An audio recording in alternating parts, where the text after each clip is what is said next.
मराठा आरक्षणाच्या मागणीसाठी मुंबईमध्ये उपोषणाला बसलेले मनोज जरांगे पाटील यांनी 5व्या दिवशी उपोषण सोडलेलं आहे। हे उपोषण सोडताना त्यांच्या हातामध्ये एक सरकारचा GR होता। त्यांच्या मागण्या मान्य झाल्याचं त्यांनी स्वतः सांगितलेलं आहे।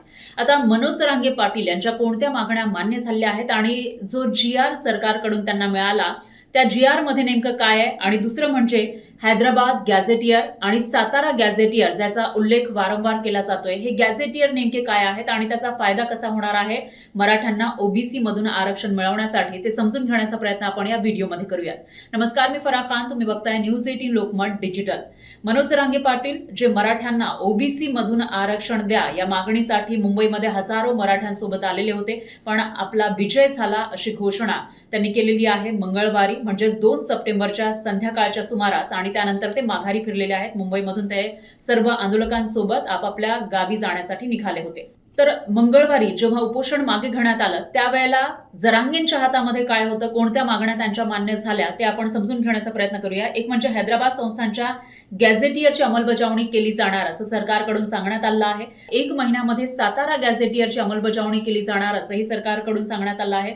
मनोज जरांगेंना नेमकं काय मिळालं त्यामध्ये एक म्हणजे मराठा आंदोलकांवरील केसेस मागे घेण्याचा GR सुद्धा काढण्यात आला आहे। याशिवाय 58 लाख कुणबी नोंदींचा रेकॉर्ड ग्रामपंचायतींवर लावणार असल्याचं सांगण्यात आलंय आणि बलिदान दिलेल्यांच्या कुटुंबाला एका आठवड्यामध्ये मदत मिळणार, म्हणजे ज्यांनी मराठा आरक्षणासाठी आत्महत्या केल्या होत्या किंवा ज्यांचा मृत्यू झालेला होता या आंदोलनादरम्यान अशांना मदत दिली जाणार आहे सरकारकडून। मराठा आंदोलकांवरील दंड मागे घेतला जाणार आहे। जो काही फाईन लागलेला होता मराठा आंदोलकांवर मुंबईमध्ये आल्यानंतर आंदोलनादरम्यान RTO कडून काही फाईन लावण्यात आला होता, तोही मागे घेतला जाणार असल्याचं जाहीर करण्यात आलं आहे। आता हे मनोज जरांगे पाटील यांच्या हातात आलेल्या गोष्टी, त्यांनी ज्या मागण्या केल्या होत्या त्यापैकी या मागण्या मान्य झालेल्या आहेत। आता GR मध्ये नेमकं काय म्हटलंय तेही आपण बघूयात। यामध्ये म्हटलेलं आहे, महाराष्ट्रातील मराठवाडा हा एक वैविध्यपूर्ण असा ऐतिहासिक, सामाजिक, सांस्कृतिक ठेवा असणारा प्रदेश आहे। मराठवाड्यातील सामाजिक, भौगोलिक आणि प्रादेशिक परिस्थिती ही उर्वरित महाराष्ट्रापेक्षा वेगळी आहे। महाराष्ट्रातील मराठवाडा हा एक वैविध्यपूर्ण असा ऐतिहासिक, सामाजिक, सांस्कृतिक ठेवा असणारा प्रदेश आहे। मराठवाड्यातील सामाजिक, भौगोलिक आणि प्रादेशिक परिस्थिती ही उर्वरित महाराष्ट्रापेक्षा वेगळी आहे। महाराष्ट्राच्या मध्य विभागामध्ये असणारा हा भौगोलिक प्रदेश संतांची भूमी म्हणून पूर्ण देशात प्रसिद्ध आहे। मराठवाड्यामध्ये इतिहासकालीन प्रसिद्ध अशा 7 वाहन राजांना राज्य केलेलं आहे। पैठण म्हणजेच प्रतिष्ठान त्या काळातली ही त्यांची राजधानी होती। यानंतर वाकाटक, चालुक्य, यादवकालीन अशा पराक्रमी घराण्यांनी मराठवाडा आणि परिसरावर राज्य केले। देवगिरीचा ऐतिहासिक किल्ला हा या राजांच्या शौर्याचं आणि सामर्थ्याचं प्रतीक म्हणून आज सुद्धा त्याच दिमाखानं उभा आहे। अशा या अतिशय प्राचीन आणि ऐतिहासिक दृष्ट्या समृद्ध वारसा असणारा मराठवाडा दिनांक 17 सप्टेंबर 1948 साली भारतात विलीन झाला। या काळात संत भूमीतून औंढा नागनाथ, घृष्णेश्वर, परळी वैजनाथ, माहूरगड, तुळजापूर, पैठण, आपेगाव, नरसी नामदेव त्याचबरोबर तेर अशी समृद्ध तीर्थक्षेत्र निर्माण झाली। जगभरात प्रसिद्ध असणारे आणि वैविध्यपूर्ण कलाशिल्पानं नटलेलं अजिंठा आणि वेरूळ इथल्या लेणी आहेत। मराठवाड्याच्या ऐतिहासिक भूमीतून संतश्रेष्ठ नामदेव, निवृत्ती, ज्ञानेश्वर, सोपान, मुक्ताबाई, गोरा कुंभार, जनाबाई, जगमित्र नागा, एकनाथ आणि जनार्दन स्वामी अशा महनीय संतांनी या भूमीमध्ये सहिष्णुता, भागवत धर्माचा प्रसार, भूतदया, समानतेचा संदेश दिलाय। तसंच श्री गुरु गोविंद सिंगजी यांची समाधी नांदेड इथं आहे आणि त्यासाठी शीख धर्मीय मोठ्या प्रमाणामध्ये दर्शनासाठी येत असतात। या कारणानं मराठवाड्यामध्ये आज सुद्धा सर्व धर्म समभावाची वीण कायम आहे। मराठवाड्यातून मुख्यतः गोदावरी, पूर्णा आणि मांजरा या नद्या वाहतात। या नद्यानं यातील जनजीवन काही प्रमाणामध्ये समृद्ध केलंय। गोदावरी ही महाराष्ट्राची जीवनदायिनी आहे। मोठ्या प्रमाणामध्ये नागरी समूह या नदीच्या तीरावर बसलेला आहे। असा हा मराठवाडा महाराष्ट्रामध्ये दिनांक 1 नोव्हेंबर 1956 रोजी द्विभाषिक मुंबई प्रांतामध्ये सामील झाला आणि दिनांक 1 मे 1960 पासून मराठवाडा महाराष्ट्राचा अविभाज्य भाग बनलाय। तत्कालीन निजाम सरकारनं मराठवाडा विभागाची प्रशासकीय रचना ही निजाम सरकार नियंत्रित होती। अशा परिस्थितीमध्ये तत्कालीन इंग्रज राजवट आणि निजाम राजवट यांच्या प्रशासकीय पद्धतीमध्ये बऱ्याच अंशी तफावत आढळते। या संपन्न अशा मराठवाड्यामध्ये अलीकडच्या काळात मोठ्या प्रमाणामध्ये आरक्षणाच्या अनुषंगानं आंदोलनं सुरू झाली आहेत। त्यासाठी या भागातील कुणबी मराठा तसंच मराठा कुणबी यांच्या नोंदी शोधण्यासाठी आणि या भागातील सदरहू जनतेला न्याय देण्याच्या अनुषंगानं दिनांक 7 सप्टेंबर 2023 रोजी माननीय न्यायमूर्ती संदीप शिंदे निवृत्त यांच्या अध्यक्षतेखाली समिती नेमण्यात आली आहे। या समितीला मराठवाड्यातील 8ही जिल्ह्यांमध्ये नोंदी शोधण्याकरिता आवश्यक ती यंत्रणा उपलब्ध करून देण्यात आली आहे। पुढे या GR मध्ये म्हटलेलं आहे, प्रस्तावना मी वाचून दाखवते। यामध्ये पुढे म्हटलंय, समितीनं मराठवाड्यातील विविध शासकीय कार्यालयातील उपलब्ध असणारी सर्व प्रकारची कागदपत्र तपासून आतापर्यंत न सापडलेल्या कुणबी जातीच्या बऱ्याच प्रमाणात नोंदी शोधल्या। उक्त समितीमार्फत मराठवाड्यामध्ये जिल्हानिहाय भेटी, दौरे करून बैठका घेण्यात आल्या।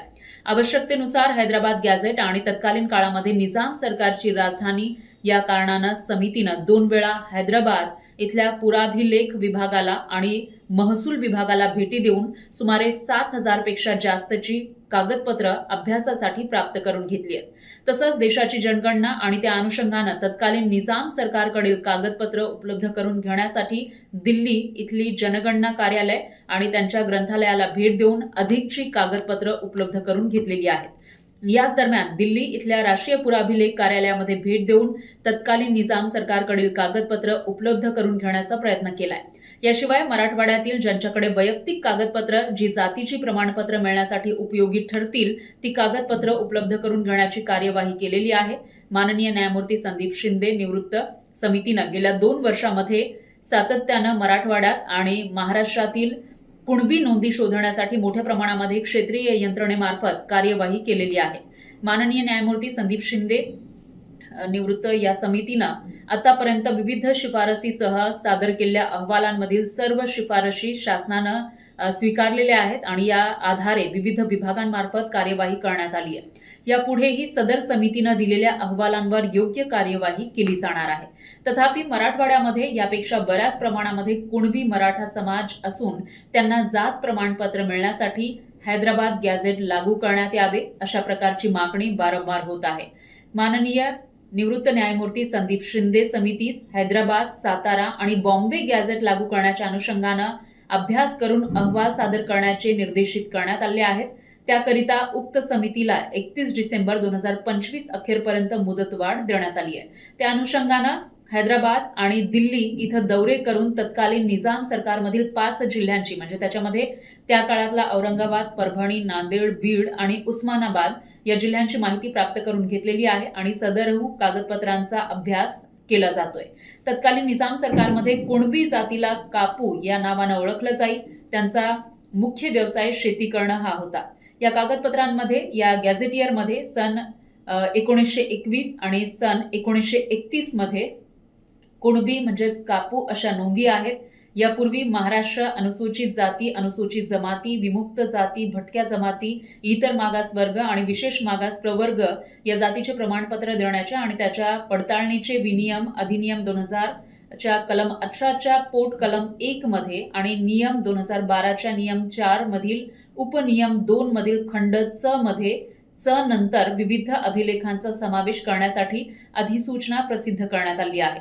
माननीय न्यायमूर्ती संदीप शिंदे समितीच्या शिफारशीच्या अनुषंगानं महाराष्ट्र अनुसूचित जाती, अनुसूचित जमाती, विमुक्त जाती, भटक्या जमाती, इतर मागासवर्ग आणि विशेष मागास प्रवर्ग कंसात जातीचे प्रमाणपत्र देण्याचे आणि त्याच्या पडताळणीचे विनियमन सुधारणा नियम 2024 दिनांक 18 जुलै 2024 अन्वये अधिसूचना प्रसिद्ध करण्यात आलेली आहे।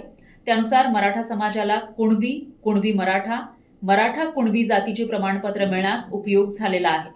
आता मराठा समाजात जात प्रमाणपत्र मिळण्याच्या प्रक्रियेत अधिक सुलभता यावी यासाठी शासन खालीलप्रमाणे निर्णय घेत आहे।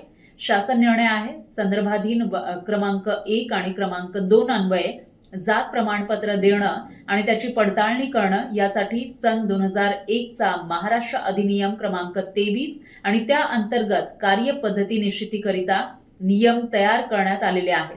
यामध्ये हैदराबाद गॅझेटियर मधील नोंदी विचारात घेऊन मराठा समाजाच्या पात्र व्यक्तींना कुणबी मराठा, कुणबी किंवा कुणबी मराठा जातीचे प्रमाणपत्र मिळण्यासाठी चौकशी करून सक्षम प्राधिकाऱ्यास सहाय्य करण्याच्या दृष्टीनं अहवाल देण्यासाठी गाव पातळीवर खालीलप्रमाणे समिती गठीत केली जाते। यामध्ये समितीचे सदस्य असतील ग्राम महसूल अधिकारी, ग्रामपंचायत अधिकारी, सहाय्यक कृषी अधिकारी।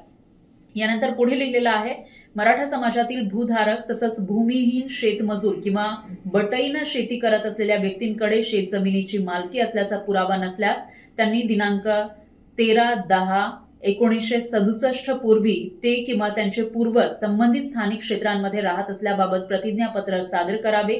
या प्रतिज्ञापत्राच्या आधारे दिलेल्या अनुषंगिक पुराव्याचे सक्षम प्राधिकारी यांनी स्थानिक चौकशी करून खातरजमा करावी. अशा स्थानिक चौकशीमध्ये संबंधित जातीचा दावा करणाऱ्या व्यक्तीचे गावातील, कुळातील, नातेसंबंधातील व्यक्तींना कुणबी जातीचे प्रमाणपत्र मिळाले असल्यास आणि दावा करणारा व्यक्ती हा त्यांच्या नातेसंबंधातील किंवा कुळातील असून कुणबी असल्याचं प्रतिज्ञापत्र देण्यास ते तयार असल्यास तसे प्रतिज्ञापत्र घेऊन उपरोक्त नमूद गाव पातळीवरील स्थानिक समिती वंशावळ समितीच्या सहाय्यानं आवश्यक ती चौकशी करेल आणि त्या चौकशीच्या आधारे सक्षम प्राधिकारी अर्जदाराला कुणबी जातीचा दाखला देण्याबाबत निर्णय देतील, असा शासन निर्णय जारी करण्यात आला आहे. महाराष्ट्राचे राज्यपाल यांच्या आदेशानुसार आणि नावानं हा निर्णय देण्यात आलाय. सामाजिक न्याय विभागाच्या उपसचिव वर्षा देशमुख यांच्या सहीनं हा आदेश प्राप्त झाला आहे, असं या शासन निर्णयामध्ये म्हणजे GR मध्ये म्हटलेलं आहे. जो GR मनोज जरांगे पाटील यांच्या हातात होता, त्यांना देण्यात आला होता. हा झाला GR जो मनोज जरांगे पाटील यांच्या हातात होता मंगळवारी जेव्हा त्यांनी उपोषण सोडलं. आता ज्याचा वारंवार उल्लेख केला जातोय मराठ्यांना OBC मधून आरक्षण देण्यासाठी, ते म्हणजे हैदराबाद गॅझेटियर. आता हे गॅझेटियर नेमकं काय आहे ते आपण समजून घेण्याचा प्रयत्न करूया. इम्पेरियल गॅझेटियर ऑफ इंडिया या नावाचं एक डॉक्युमेंट आहे आणि यावर प्रोव्हिन्शियल सिरीज हैदराबाद स्टेट 1901 असा उल्लेख आहे. म्हणजे 1901 सालातला हे एक डॉक्युमेंट आहे, कागदपत्र आहे आणि हे ब्रिटिशकालीन, कारण 1947च्या पूर्वी ब्रिटिशांची सत्ता आपल्या भारतावर होती आणि त्यामध्ये प्रोव्हिन्स होते, म्हणजे निजामाचा एक प्रोव्हिन्स असेल, हैदराबाद प्रोव्हिन्स किंवा इतरही वेगवेगळे प्रोव्हिन्स होते, प्रांत होते. आणि हा हैदराबाद स्टेट्स म्हणजे हैदराबादचा जो प्रोव्हिन्स होता, प्रांत होता, तिकडचं हे डॉक्युमेंट आहे. यामध्ये त्यावेळेच्या हैदराबाद स्टेटची जनगणना, ज्यामध्ये त्यावेळची शहरं, गावं, गावातील लोकसंख्या, त्यांची जनगणना, शहरातील वैद्यकीय, शैक्षणिक परिस्थितीनुसार आकडेवारी आहे, शहरातील शेती, नद्या, अशा सर्व बाबींची विभागवार माहिती नमूद आहे. याच्यामध्ये औरंगाबाद डिस्ट्रिक्ट म्हणजे त्यावेळेचा औरंगाबाद जिल्हा या नावाचं पान आहे आणि या पानावर जिल्ह्याची माहिती आहे, इतिहास आहे आणि बरेच संदर्भ दिले गेलेले आहेत. या पानावर शेवटच्या भागामध्ये 10 तालुक्यांचा उल्लेख आहे. आता यामध्ये इंग्लिशमध्ये या गॅझेटियरवर एक उल्लेख आहे, तो म्हणजे the agricultural caste include the Maratha Kunbis 2,57,000, also Sindhes 15,900, Banjaras 8,900, Kolis 7,000, Maratha Holkar 5,800 असं लिहिलेलं आहे. याचाच अर्थ जे शेती करणाऱ्या जाती आहेत त्याच्यामध्ये मराठा कुणबी हे 2,57,000, त्याचबरोबर सिंधे हे 15,900, बंजारा 8,900 आणि कोळी 7,000, मराठा होळकर 5,800 असा उल्लेख त्याच्यामध्ये आहे. पुढे इतरही काही जातींचा उल्लेख आणि त्यांची लोकसंख्या या गॅझेटियरमध्ये नमूद करण्यात आली आहे. तर त्यावेळी हैदराबाद स्टेट्स अंतर्गत मराठवाड्यामधील 5 जिल्हे हे अंतर्भूत होते, ज्याचा उल्लेख आपण बघितलेला आहे की जो सरकारनं GR काढलाय त्यामध्ये सुद्धा आहे.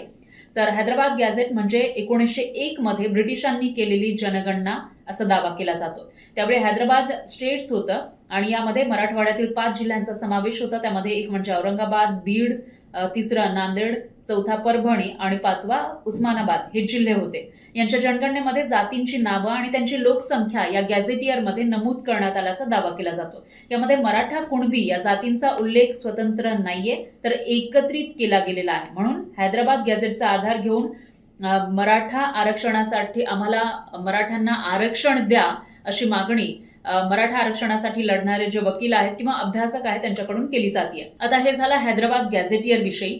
त्याचबरोबर सातारा संस्थांच्या गॅझेटियरमध्ये नेमकं काय आहे तेही आपण समजून घेण्याचा प्रयत्न करूयात.